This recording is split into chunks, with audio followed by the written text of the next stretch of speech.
नमस्कार, मैं मिस कनकलता झा। बच्चों, आज हम काकी के आगे के भागों को पढ़ेंगे। इससे पहले हमने देखा कि किस प्रकार काकी के लिए श्यामू उपद्रव मचा रहा था। फिर किस तरह से अपने दुख को कहीं ना कहीं छुपाते हुए, कहीं ना कहीं अपने दुख को के झेलते हुए उसने पतंग की मांग की। आइए हम आगे कहानी में पढ़ते हैं कि क्या होता है। पत्नी की मृत्यु के बाद विशेश्वर अनमयस्क सा हो रहा था। अच्छा, मंगा दूंगा, कहकर वे उदास भाव से कहीं और चले गए। श्यामू पतंग के लिए बहुत उत्कंठित था। वह अपनी इच्छा किसी तरह रोक न सका। एक जगह खूंटी पर विशेश्वर का कोट टंगा हुआ था। इधर उधर देखकर उसने एक स्टूल सरकाकर रखा और ऊपर चढ़कर कोट की जेबें टटोली। उनमें से एक चवन्नी का आविष्कार करके वह तुरंत वहां से भाग गया। सुखिया दासी का लड़का भोला श्यामू का समवयस्क साथी था।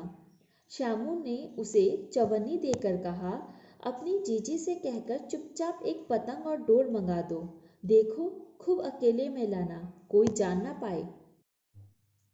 बच्चों, अभी तक यह पता नहीं चल पा रहा था कि उसने ये पतंग क्यों मंगाई है और क्यों इस पतंग के लिए ऐसी परिस्थिति में भी वह चोरी करने के लिए तैयार है। चोरी उसने की भी एक चवन्नी की, और उसने भोला को कहा कि उसके दीदी से कहकर उसके लिए एक पतंग और डोर मंगा दिया जाए। अब देखते हैं बच्चों कि आगे क्या हुआ। पतंग आई। एक अंधेरे घर में उसमें डोर बांधी जाने लगी। श्यामू ने धीरे से कहा, भोला, किसी से ना कहो तो एक बात कहूँ। भोला ने सिर हिलाकर कहा, नहीं, किसी से नहीं कहूँगा। श्यामू ने सिर हिलाकर कहा, मैं यह पतंग ऊपर राम के यहाँ भेजूंगा। इसे पकड़कर काकी नीचे उतरेगी। मैं लिखना नहीं जानता, नहीं तो इस पर नाम लिख देता। भोला श्यामू से अधिक समझदार था। उसने कहा, बात तो बहुत अच्छी है, परंतु एक कठिनता है। यह डोर पतली है, इसे पकड़कर काकी उतर नहीं सकती। बाल मनोविज्ञान की एक ऐसी कहानी है बच्चों, जिसमें आप सोचो, एक माँ जिसको सबने बता दिया है कि वो माँ, उसकी माँ वो राम के पास चली गई है।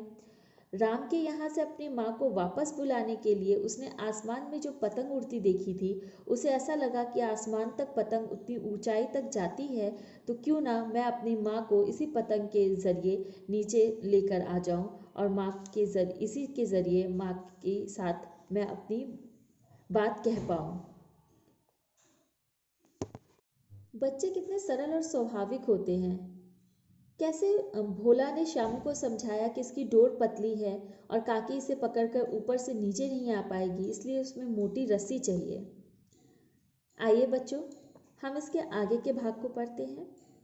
श्यामू गंभीर हो गया। मतलब यह कि बात लाख रुपए की सुझाई गई है। सच में काकी डोर पकड़कर तो नीचे ना आ पाती, परंतु कठिनता यह थी कि मोटी रस्सी कैसे मंगाई जाए। पास में दाम है नहीं, और घर के जो आदमी उसकी काकी को बिना दया माया के जला आए हैं, वे उसे इस काम के लिए कुछ नहीं देंगे।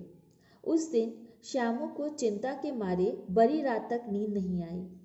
पहले दिन की तरकीब से दूसरे दिन उसने विशेश्वर के कोट से 1 रुपया निकाला, ले जाकर भोला को दिया और बोला, देख भोला, किसी को मालूम ना होने पाए, अच्छी अच्छी 2 रस्सियाँ मंगा दे। एक रस्सी ओछी पड़ेगी। जवाहर भैया से मैं एक कागज पर काकी लिखवा रखूंगा। नाम की चिट रहेगी तो पतंग उन्हीं के पास पहुंच जाएगी। बच्चे बहुत मासूम होते हैं और वो मासूमियत में ही इस तरह की हरकतें कर रहे हैं। 2 घंटे बाद प्रफुल्ल मन से श्यामू और भोला अंधेरी कोठरी में बैठे बैठे पतंग में रस्सी बांध रहे थे। अकस्मात शुभ कार्य में विघ्न की तरह उग्र रूप धारण किए हुए विशेश्वर वहां आ घुसे। भोला और श्यामू को धमकाकर बोले, तुमने हमारे कोट से रुपया निकाला है? भोला सकपका कर एक ही डांट में मुखभीर हो गया और बोला, श्यामू भैया ने रस्सी और पतंग मंगाने के लिए निकाला था। विश्वेश्वर ने श्यामू को 2 तमाचे जड़कर कहा, चोरी सीख कर जेल जाएगा? अच्छा, तुझे आज अच्छी तरह समझाता हूँ। यह कहकर फिर तमाचे जड़े और कान मलने के बाद पतंग फाड़ डाली। सोचो बच्चों, इतनी मेहनत के बाद श्यामू ने अपनी माँ को भगवान के पास से ले आने के लिए इतना कुछ किया और वह पतंग फाड़ दी गई। अब रस्सियों की ओर देखकर, ये किसने मंगाई? भोला ने कहा, इन्होंने मंगाई थी। कहते थे इनसे पतंग तानकर काकी को राम के यहाँ से नीचे उतारेंगे। विश्वेश्वर हतबुद्धि होकर वहीं खड़े रह गए। उन्होंने फटी हुई पतंग उठाकर देखी, उस पर चिपके हुए कागज पर लिखा हुआ था काकी। विश्वेश्वर को भी शायद इस बात का अंदाज़ा बिल्कुल भी नहीं था कि इस तरह की कोई बात हो सकती है। बाल मनोविज्ञान की एक बेहतरीन कहानी है, जिसे पढ़कर हम बच्चों की स्वाभाविक और मासूम चेष्टाओं के बारे से अवगत हो सकते हैं। किस प्रकार हम इस तरह की चीज़ें होते हुए अपने समाज में देखते हैं और किस प्रकार श्यामू ने भी अपनी माँ को बहुत स्वाभाविक और सरल रूप से ऊपर से आसमान से नीचे ज़मीन पर लाने के लिए यह प्रयत्न किया था।